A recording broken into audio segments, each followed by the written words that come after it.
Hey, what's up, everyone? Happy Friday! Wow, this week has been very, very busy. Just got back from the Hrefs Evolve conference, which was a great conference. It was smaller than Brighton SEO, but it was pretty informative, and was able to network with other people. Oh, I see Monty already here. Let me bring you up in here. Monty, my man, can you hear me okay? Check. Monty, can you hear me? Monty, can you hear me? You can't hear me? There you go. Hello? Can you hear me? If you're just tuning in, we will be talking about EEAT, Your ToFu by Monty Montgomery. If you're just tuning in, check that out. I met Monty at the Brighton SEO OS conference. He actually had a presentation, which we'll be talking about today, which I had the honor to moderate. Monty, can you hear me? You can't hear me. Oh, you can't hear me? I don't think you can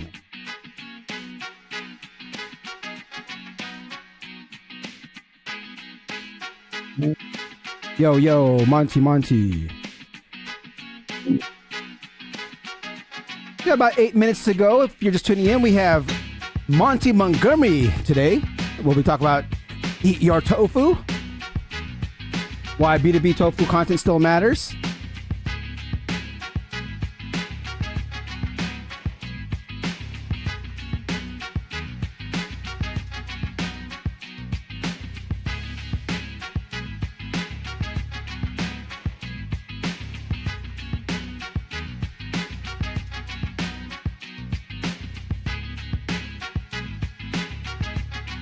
Hopefully Monty can come back and get his audio working.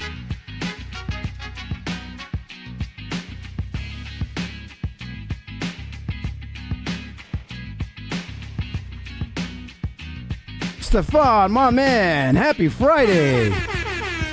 Glad to hear you, Stefan. Glad to see you. My man, Monty, can you hear me okay? Monty.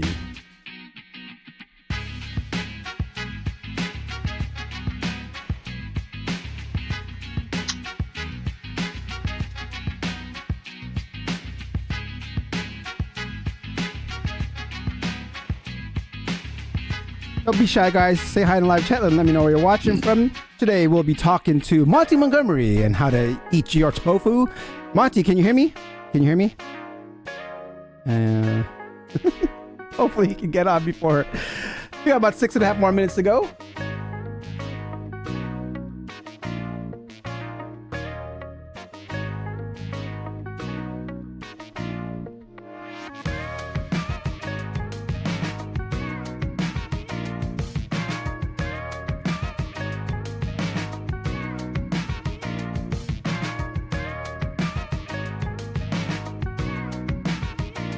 Happy Friday, Victor. Monty, can you hear me? I can't hear you. Logan, hi.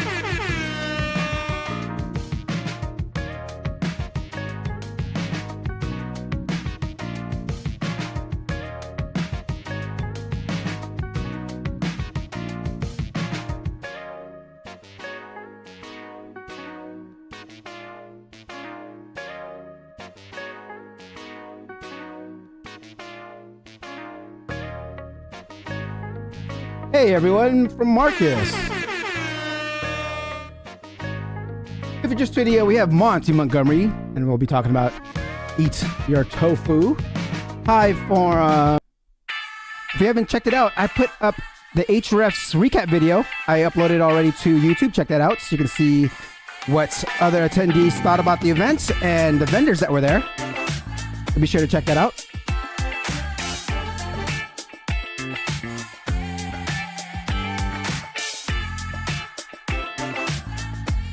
Hopefully we can get Monty's mic working.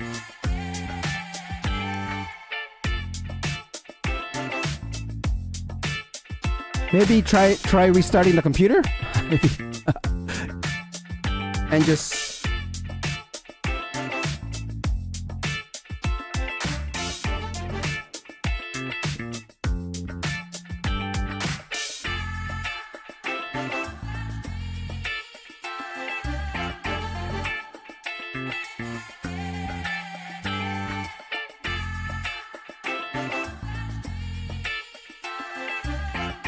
you're just tuning in, we have Eat Your Tofu by Monty Montgomery.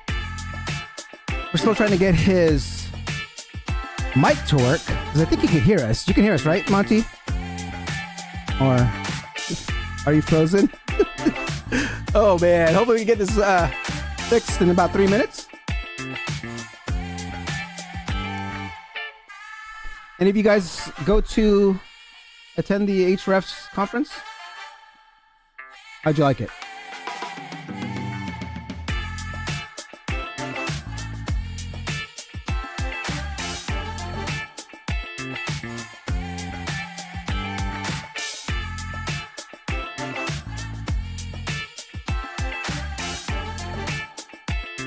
Check, check, check. Monty.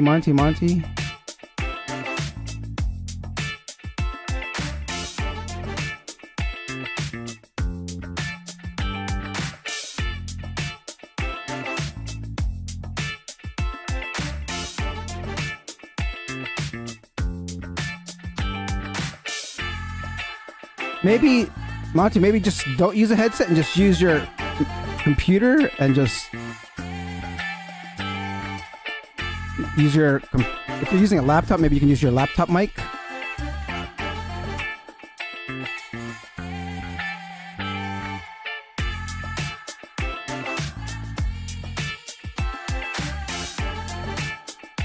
We got about 2 more minutes to go. We're still trying to see if we can get Monty's mic to work, because I believe he can hear us. And we'll be talking about Eat Your Tofu. It was a presentation that he gave out at Brighton SEO in San Diego, which was a great presentation.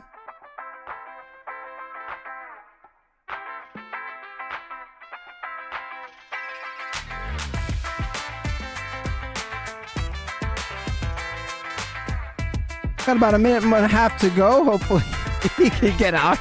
Let's see. Hold on. Let's go, Monty.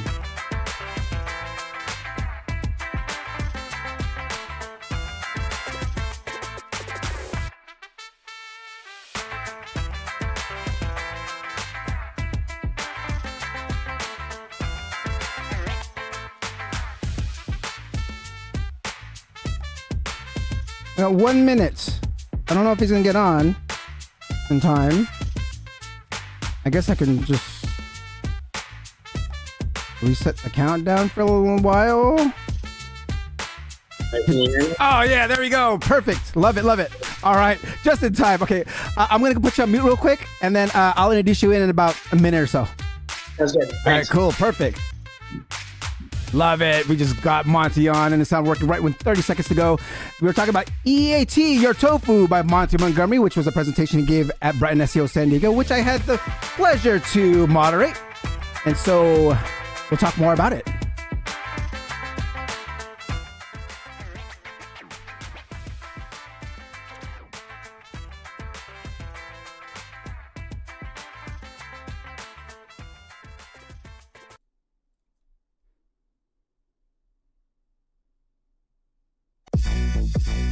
Yeah. Hey, time to get it started. No delay. Let's work. Want to see you be an SEO expert. Paul Andre de Vera, steady dropping knowledge. Over 15 years in the game, so he knows all about it. Master the art of SEO. You will be amazed. Time to get your brand off page to on page. Dropping knowledge, legendary for sure. Whether you're just getting started or self-employed entrepreneur. Yeah, let's go. Subscribe to the SEO video show. Hey, welcome to another episode of the SEO Video Show, where SEO is alive and fun. My name's Paul Andre de Vera, aka Dre, and I curate SEO videos released in the past week into about 1 minute clips. My favorite part of the show is when I get to introduce my guest, and today's guest we have Monty Montgomery. Before we get started, let's say what's up to everyone in chat. I see Natalie, Marcus, Logan, Victor, Stefan. Welcome everyone. Don't forget to like, subscribe, and hit that notification bell. Now let's get on with the show. Hey Dre, what do SEOs use when they go fishing? Link bait!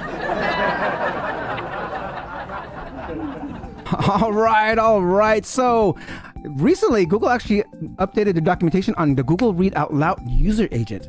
I don't know how many of you have been playing with the speakable schema.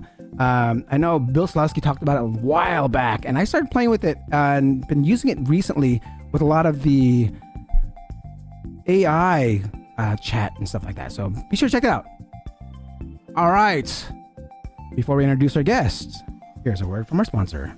Your traffic is vanishing and AI search is the reason why. Hi, I'm Vera, a 20-year SEO pro, and this is how I beat AI in its own game. Answer engines like ChatGPT, Gemini, and Perplexity are all replacing Google results. And your organic traffic is disappearing. No links, no attribution, just lost visibility. Right at the moment, people are deciding what to buy. These answers shape the buyer's journey, but you get zero traffic and zero credit. So how do you stay visible even when search engines stop sending traffic? I use Profound, the only tool built to help brands in AI search. I used to spend hours optimizing for rankings. Now I optimize for answers, and Profound tells me precisely what AI is talking about my brand. Profound gives you answer engine insights. See where and how AI mentions your brand. Agent analytics. Track how often AI crawlers visit and use your content. Conversation Explorer. Discover what real users ask AI before they buy. And shopping visibility. Boost product presence in ChatGPT shopping. If you're not showing up in AI answers, you're out of the conversation. Start now before your brand disappears from the buyer's journey. Be sure to click the link below and try Profound.com to take back your brand's visibility. Monty is a climber when he's not scaling rocks, he's scaling B2B content strategies. He's here to prove, even in the area of AI overviews, top of the funnel information contents to still can shine. Armed with first party data and real results, he's ready to bring the heat. Let's hear it for Monty Montgomery.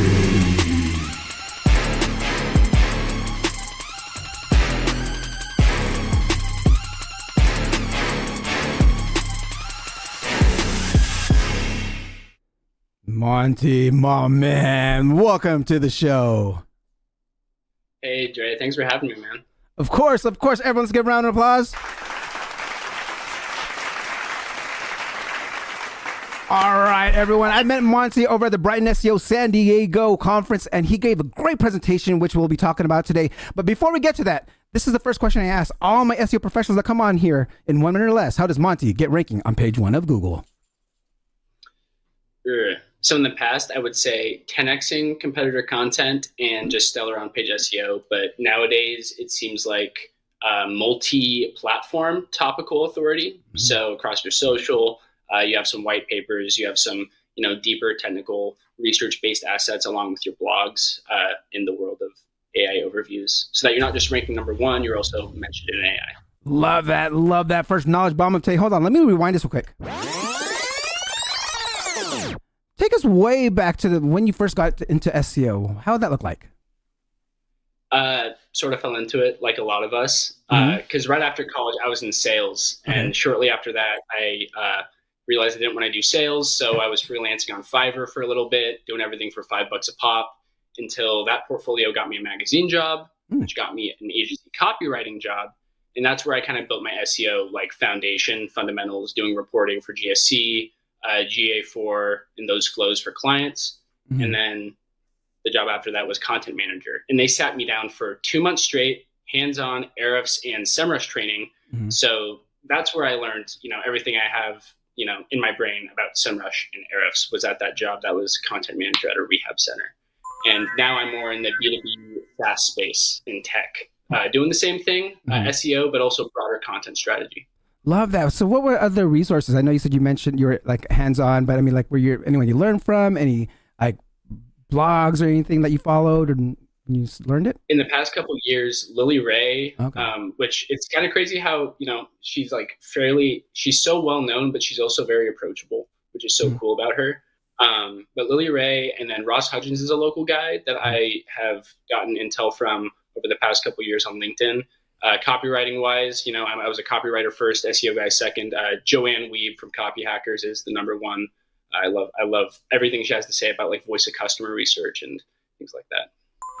Love that. All right, let's get right into our presentation for today. So I want to talk about your presentation that you gave at Brighton SEO at San Diego, which was a great presentation. I mean, to set the stage, let's say like many marketers are rethinking the way of the SEO strategies because of the AI overviews, right? So I mean, with like the lower click CTRs, I mean, how should B2B teams like realistically respond to this shift?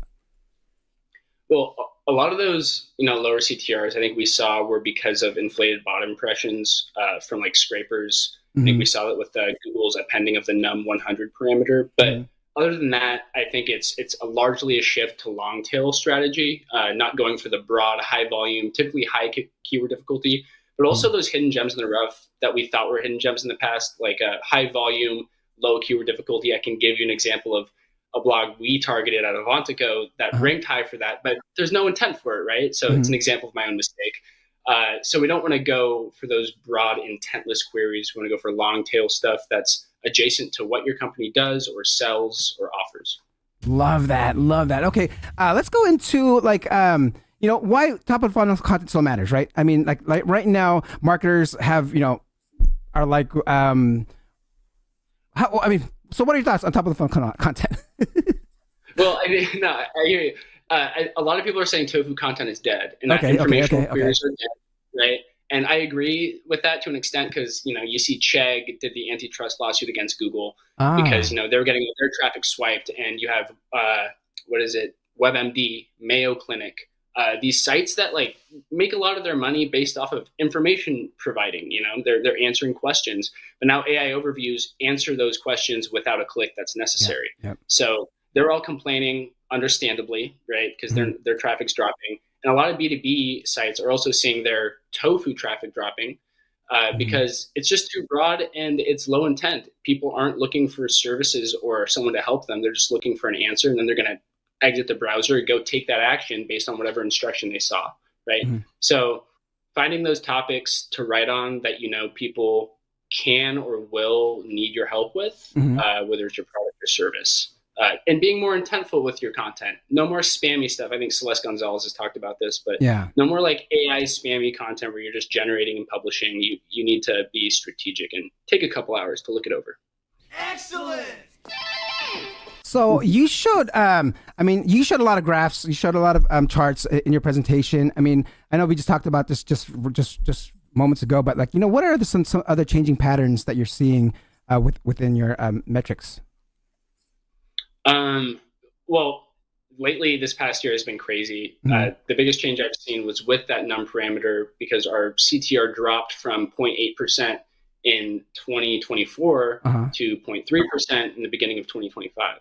Okay. And once that num parameter was appended, though, we shot back up to, I think we're at like 0.6 or 0.7% now. Which is a huge jump. And, it's funny, I can report that to my bosses and take credit for it. But no, I'm being honest. I'm telling them like, hey, guys, this is Google. The biggest thing driving these changes this past year has been Google, like not as much, the content we're generating, because Google at the end of the day has the say in how it's all processed. I mean, we saw that with all the Reddit stuff, and we can talk about that later. But Reddit's not crashing, and that all has to do with the num parameter as well. And these LLMs not being able to scrape 100 results at a time, which is usually where Reddit threads live in that long tail search.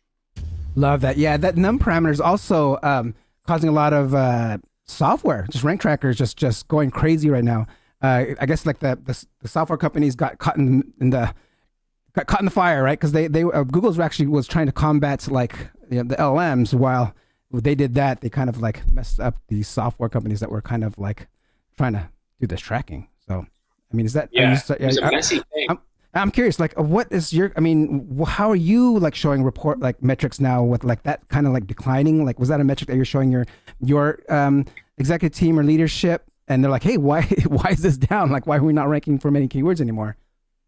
Well, they were already aware of all this going on. I don't like to keep things away from my CEO, my director, and everything. I've been letting them know what's going on as it happens. They're not taken by surprise at all, and I'm kind of glad I let them know because I'm not trying to be that guy here, but I did write on this in January 2024 about SGE when it was in beta mode, and it was like, hey guys, like informational traffic's going to decline, commercial navigational is going to go up, navigational being like branded search, and we kind of expected that to happen. So we took the low or the long tail approach earlier this year. And I think that's benefited post num parameter appending. Because now our CTR is, we can near a 1% site-wide CTR by the end of the year if we do things right. So, yeah.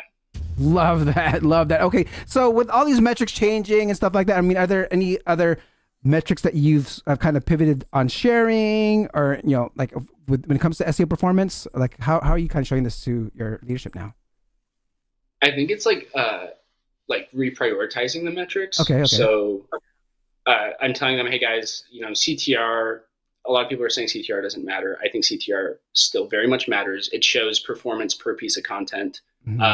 I don't know why that would die as a metric to report, but CTR and then clicks and impressions are out, but clicks and then what happens after the click is the most important thing that I'm reporting, because in B2B SEO, your job doesn't really stop once people click. And a lot of SEOs, in the past, we get clicked, we pat ourselves on the back because we ranked high and bring in a lot of traffic. But if that traffic isn't serving the bottom line, then what's the point of it? Is it worth investing in? Are you attributing that content to your ROI of a given campaign? Are you doing multi-touch attribution? Got it. Love that. So you're beyond the click. So you are integrating your whole analytics suite to your CRM. Then is that so? Like what you guys are doing? Okay. Got it. HubSpot. HubSpot seems the easiest way. It's great. You can look at the traffic drill down, original traffic source. Makes it easier to do like multi-touch attribution and like assign. Okay, we have this blog that was the original source for this closed deal. This person who has a closed deal, but the email is what sent them to the webinar, which is the MoFu asset that got them in contact with sales to close the deal. So now we know, okay, so it's a mix of organic, and it gets tricky sometimes, but in B2B, you always know it starts at the closed deal, and you always know sales closes the deal anyways. So marketing is just MoFu almost strictly. Got it. Love that. So, okay, let's talk about the shift in the B2B SEO on content-wise, because you talked about you're going a lot more long tail now, which has kind of like played into the whole AI overviews. But so you also mentioned like, stop talking like targeting like low intent, high volume keyword chasing and stuff like that. I mean, in your presentation. So like, I mean, what's that actually mean? I mean, is it just going after longer tail keywords, or how's it look? I think just being a little more intentful with your targeting. So if you're, for example, going for a keyword that clearly the answer is just meant to give someone an answer and there's no further action they can take past it, why write on it if you're B2B, I guess is my point. Or if you can't tie the blog to a larger content strategy or a larger campaign. Because if it's tied to a campaign, and it's driving people toward another stage of the funnel, it's doing something. But if it's just a one-off, and I'm not saying everything needs to be part of a pillar or anything, because some people like live by pillars and they're like, everything needs to either be a pillar or be part of a pillar. I don't think that's the case, but it just has to carry some intent, carry some targeting. And a lot of that comes in the semantics of the keywords you're targeting. But yeah, and going for the lower search ones because it's easier to rank for them too. Love that. So how do you play? I mean, is your SEO strategy just going for top of the funnel content, or are you like, tying it in also with your MoFu content, or are you creating content in those areas as well? Yeah, I mean, that's just one stage of it. Okay. That's, and then we have our one-pager assets, our webinar assets, the things we know that are our greatest sales enablers. Okay. So, it all comes down to your organization. Like what I say about what we're doing is definitely not going to work A to B for the next company. But if you know what assets typically get people most in contact with your sales team, what assets convert the most, and you have the data to show that, then you know what to weigh into more.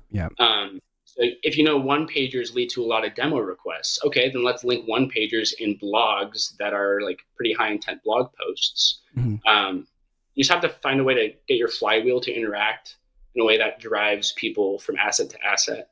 I think we found a good way here.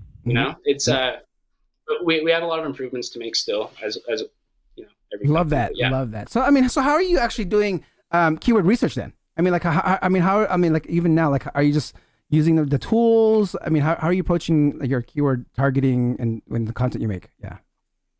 So we're not yet using like an AI visibility tool like Profound or like Athena, or like Peak AI, but I've trialed Peak AI, love it.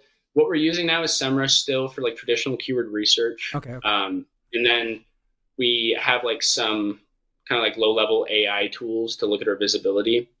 But we just use, I don't know how many companies are using this, but we're using GA4 and Looker Studio to visualize our AI traffic breakdown. If you add a channel grouping and a segment in GA4, it allows you to do that. So if you do it in Looker, you never have to do weekly or monthly reporting again, right? It's just live and you select the date, which is really convenient. but it's a mix of SEMrush, and for the long tail stuff, just Google it. So open a guest or incognito tab, search similar queries, look at what people are talking about, and just being a content strategist, I guess. Love that. Love that. Okay, now that we have our research done, let's create the content, right? So, like, I mean, you emphasize like using SMEs, subject matter experts, in content strategy. Why is this important when it comes to B2B SEO? I think they can be keyword generators when the topic you're writing on is novel, which like it's very rare when you're writing on something that's novel nowadays. It seems like everyone's written on everything, but a lot of phrases, a lot of key phrases won't have many results or many relevant results. So you turn to your SMEs and you're like, hey, what's like the industry slang we would use for this? Like, how would you describe this? What would our customers say about this, or how would they speak about it? And that's where I think they can really shine, as well as just lead. They could be a compass for your content because they see trends on the horizon. They see platform updates, where the industry is going. So I think a monthly meeting with your SMEs, whether you're an agency with clients or in-house, can do wonders. Love that. Can you kind of dive deep into those meetings? I'm curious, like, what are some more questions that we should be asking them to kind of like get this information, like track this information that we need as SEOs? Like, I'm your SME. Ask me some questions. All right. Well, I think a lot of it is, a lot of it's interview style. Okay. And it's a lot of just letting you speak freely on what you know and giving you guardrails with a topic and then possibly the outline for whatever asset we're making. So here's an example. Like we are doing these content flywheels, and we're starting with an SME interview. This is largely inspired by Alex Lieberman, but an SME interview posted on YouTube, but then that can be spliced into social content. That can also be, transcribed and turned into a one-pager asset, and then turned into multiple blog posts, and then a string of social media posts that promote the blogs, the one-pager. So you see how it kind of like turns into a snowball of content? And if you start with a video, I think that's the best way to go, because that's such a dense content type. You can't really, you can't get that downwind content with a blog or with a one-pager, but with a video, you can multiply that in a way that really like makes an impact. And you attach a name like your SME to everything, and you have this authority layer, right? So all right, love that. For those that are unfamiliar with the term content flywheel, can you explain that to them? Is that kind of like what you just described, or is that something? I would think of a flywheel as like a funnel is pretty linear. Awareness, consideration, conversion. But nowadays, especially with AI search, with people's behavior changing to, okay, I'm going to look at AI, or I'm going to look up in Copilot who are the best Microsoft solution partners in Southern California. Darn, I lost my train of thought. I'm so sorry. Flywheel. You're explaining the flywheel. Flywheel. Yes. So people are looking things up in LLMs, and instead of clicking on links, they will read through a short list of companies, and they'll probably look you up direct. Which is why I think a lot of us have seen our direct traffic also rise a lot. Because, and we can't track that, right? We can't track when people type their URL into a search bar. So that's big. But a flywheel makes sure that people can get to each point of each content type from every touch point, if that makes sense. Yep, makes sense. And it also is a good way to get your content just distributed across just every channel you can, because that seems to be really important with AI visibility. Offsite mentions as well. So one more big thing, sorry, 2 seconds, but you can get involved in like industry publications. Maybe you pay $200 a month for a membership, but that's another domain you can get yourself mentioned in. That helps a lot with comparison articles. So you get your brand mentioned in the same conversation as the brands you want to compete with. A lot of ways to go about it, but a flywheel makes sure you appear everywhere. Love that. Okay, let's talk about 10xing your content, right? You kind of like talked about this, right, in your presentation, quality over quantity. I mean, I think you were talking about like, is it 10x your competitor content? 10x your competitor? Like, what was? Sorry, I think I forgot. but that part. Okay, let's talk about that. Let's talk about the 10x content.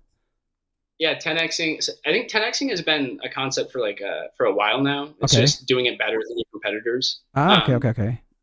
It's mostly like beneath your main header questions, making sure your copy is extremely direct, SERP optimized, so as clear as possible, simple language, speaking to the reader, and just answering a question more efficiently, I guess, than the top ranker.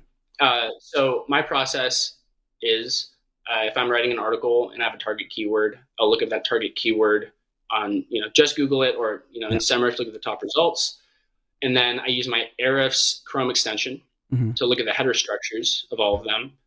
I will take all the header structures and compare them and come up with my own outline that fills the gaps between them and that is more comprehensive than all of them. Because I think comprehensiveness is still, if you're more comprehensive than your competitors, you'll rank higher than them in my experience and in my recent experience.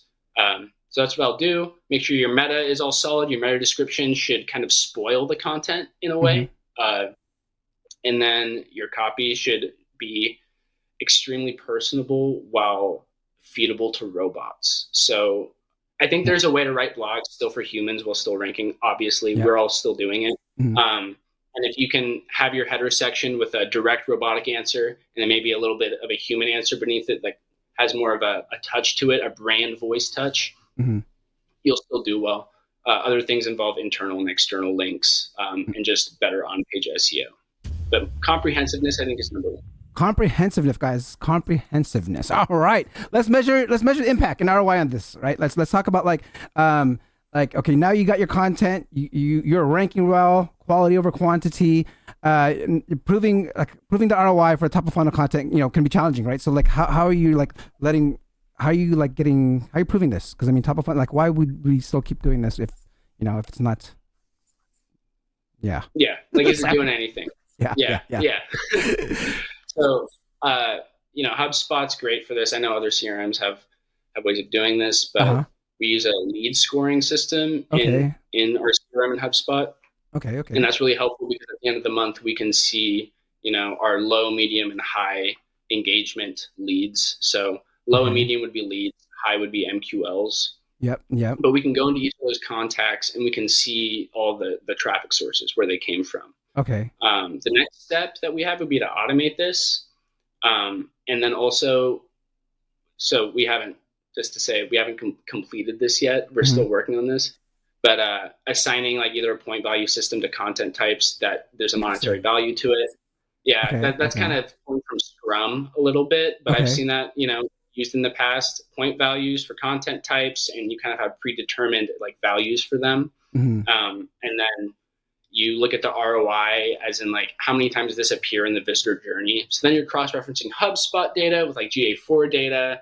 But HubSpot's your source of truth, your CRM, because cookie consent and everything, GA4 doesn't capture everything. So it's all on HubSpot. It's lead scoring. It's looking at multi-touch attribution, and it's showing leadership. Okay, for example, in this closed deal, 50% of it came from organic, or their first referring site was a blog, and then the second thing that turned them over to a webinar that closed the deal was an email. Okay, well, the blogs attributed 50% for that. Got it. Love that. Okay, let's talk about eating your tofu. That was the title of this episode here. Is it EEAT, your tofu? I mean, how does eat fit into this whole strategy of yours that you have got going on? Well, everyone's talking about how AI content needs to be a lot more human now, more than ever too. And I have a little bit of an argument for that, because I still think you need to be a little robotic to rank, but SMEs give you the novel information that you need to bring the freshness to results. That's probably the main thing we need now, is just new numbers, new information, novel content. But I think I've been thinking about that. That's really hard to have, because there's so much content out there. How are you going to be the company or the person that answers a question or comes up with a question no one has answered? So I think the best way to do this is internal proprietary data. I'm not saying share all your product blueprints, but maybe take a slightly Elon approach. Elon shared all his blueprints, but maybe not that far, but share your results with client projects, because that is novel. No one else knows that but your company until you publish it. Yep. So create internal studies, create internal research published and authored by you and your SMEs. Because these LLMs need training data, and now we just got to feed it the right training data that people are looking for to buy from people like us, I guess. Yep. All right. Yes. Let's do this. Okay. So, how are you displaying EAT when it comes to some of your content? I mean, are there like ways that you're showing what the search engines or these LLMs that you are an expert, have experience, authority, or trust? Like, how are you doing? Like, are you like formatting your content a certain way? Can you kind of describe how you're doing that? How we're doing it? Yeah. Well, I think you should always have an author name. Yeah. And if you don't have an author name, name it like something team. For example, I don't have an author for our blog on ERP selection, but Avantico selection team. Okay. Instead of just staff, right? Because I know some people just put staff and not label it anything else. Yeah. I think a branded at least a branded author box. If it's just like yeah. Then your name's in there again, right? Yeah. But the rest of it would be, including a quote would be nice somewhere. Yeah. With a line that includes not only their name but their title, and if you include a link to their LinkedIn profile, even better. Mm-hmm. And the last thing, I think video. Is a little slept on in blogs. Putting it at the top of your article because it boosts SEO and in people's eyes boosts credibility. They're definitely going to watch and engage with that page for much longer. Yep. Love that. Okay. We talked about a lot of things today. I'm curious now, like, so if someone were just to, get this one thing, get started of everything we talked about, I mean, what would you direct them? What was the first thing you would tell them to do right now to get started with this whole ToFu strategy that we just chatted about? I would say just look at your web traffic. Okay. First of all. And this is more of a broader, like, in response to, there are so many LinkedIn posts about AI visibility, AI optimization, which is understandable. Mm-hmm. But I think look at your GA4 data because it's all up to your stats, not whatever LinkedIn influencer you're reading, right? They probably have a different situation than you, and make decisions based on that. And if you have mostly Google traffic still, keep optimizing for Google and have a way to track for AI. Mm-hmm. And if you want to shift your content strategy to be more visible in Google results and AI, off-site mentions, digital PR, trying to do like guest blogging, paying for those memberships, and continuing on writing articles that are like more targeted than us SEOs have done in the past. We've all been guilty of it, going for those all traffic, no intent queries. So yeah. Love it. And yeah, if you guys want to track your AI search traffic, check out my sponsor today, Profound. Check that out. Okay, so this is the last question I ask all my SEO professionals that come on here. If someone wants to get into the SEO industry, become an SEO professional themselves, what would your advice be to them? Join an agency first, I would say. Okay. Yep. And a lot of people will probably shame you for that. And I understand. That's a good one. That's a good one. Yeah. You get so much experience so fast. And I think I will credit the agency I was with when I first started this with like laying the foundation for it all. Yeah. So agency and then follow the right people on LinkedIn and get on YouTube and just keep on learning, Love it. And for this episode to feel complete for you, brother, any last words and how can people get a hold of you? Last words on like AI and SEO is like, if anything, I think the most powerful thing in marketing and AI is tools like N8N and workflow automation. Yeah. Ever since Brittany Muller talked about that at Brighton, I've been playing with N8N. I think people need to start giving that a go more. But yeah, you can catch me on LinkedIn. Just look at Monty Montgomery. I have a personal website I'm throwing up in about a week. Don't have it yet, but I'll put it on my LinkedIn. People can find me. There you go. But yeah. Love it. Everyone, let's give a round of applause. Thank you, Monty. Can you hold on for one quick second? All right, guys, that concludes another episode of the SEO Video Show. Don't forget to like, subscribe, and hit on the notification bell. And don't forget to visit our sponsor, tryprofound.com. Till next time, I'll see you guys next week. Peace out.